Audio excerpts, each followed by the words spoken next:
Alright guys, my name is Hunter. I'm a Nissan certified master technician. I've got a 2013 Juke here that overheated because the radiator fan does not turn on. Diagnosed had power and ground at my module, so I went with the fan motor itself and changed that out. It did fix the problem. So I see there's no videos for this currently on YouTube or anywhere I can find for the turbo model. I saw some for like the Philippines where it's the NA model, but in the United States we got turbo only on the Juke. So this should work for pretty much all the Jukes in the United States. So the service manual wants you to take the front bumper all the way off and then take the upper core support here off. You do have to take some of the bumper off, but not all the way. You just have to pull it forward enough to get these upper headlights unbolted. There's a bolt that goes up here in the back, and then there's one in the front. Those two are easy to get to. You don't have to take anything off for that. But then there is this one right here, which is slotted, and it goes right here. So you just take the bumper forward just a little bit, and you can loosen it up, and then just slide the headlight out and put it up out of the way, or unplug it, whatever you want to do.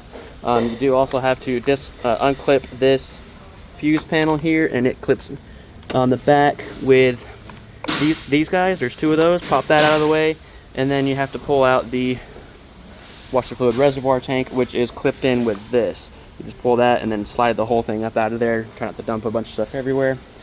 So then you have in here, what I actually did was I unbolted this module that's bolted to the fan assembly. I don't think you have to do that. It just gave me a little bit more clearance. And then this really definitely helped. This fuse box that is down here in the bottom that is clipped into the fan shroud, I unclipped that and let it hang down so that when I'm pulling it up, it doesn't hit on this intake manifold.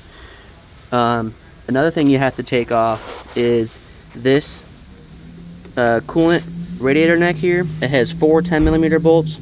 There's 2 on top, 2 on bottom. You have to take that out because the fan won't pull up with that in the way. It hits it. And then the last thing is there's a couple 13s. There's a 10s and 13s. 2 13s here, 10 here. On this side, there's 2 13s here and 10 here. And this goes there, or sorry, the 10 there.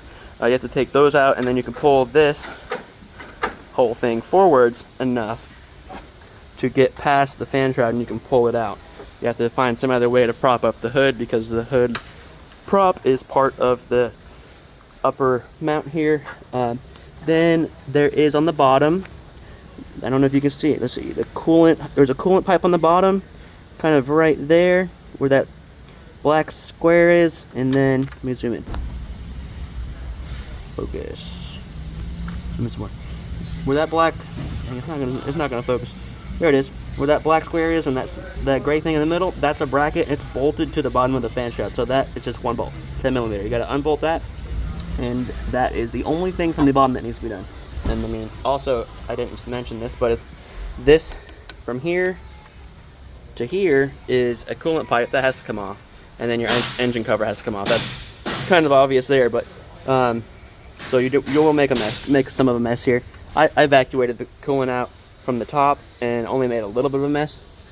So after I do that, the fan has 8mm nut right here, and then there's 3 8mm bolts that hold the motor to the shroud assembly.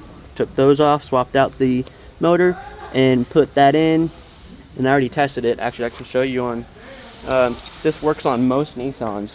Whenever you want to do an active test for the system, you turn the ignition switch on. Wait, stay here, stay here. Turn the ignition switch on 2 times. Hit the door jamb switch 10 times. And then off. Turn it back on. The horn would beep 1 time. This tests a lot of the functions of the IPDM. So this will go through, the first thing it will do is wiper blades. Almost certainly leave that up there whenever wipers are tested. It'll test the low and high functions of the wiper blades, and then it will go through the headlights. It'll do the low beam and the high beam functions.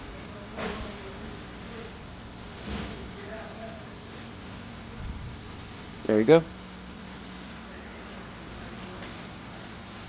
It does each one of these 5 times, and it'll cycle through all of it 3 times before it will stop.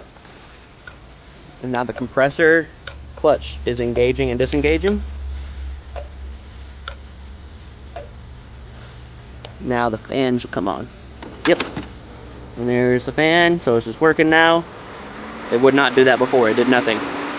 Although the IPDM relay did click, it wasn't doing anything. So that's how to change this out.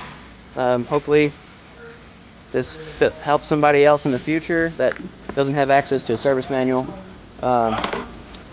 See a need, fill a need. Have a good day.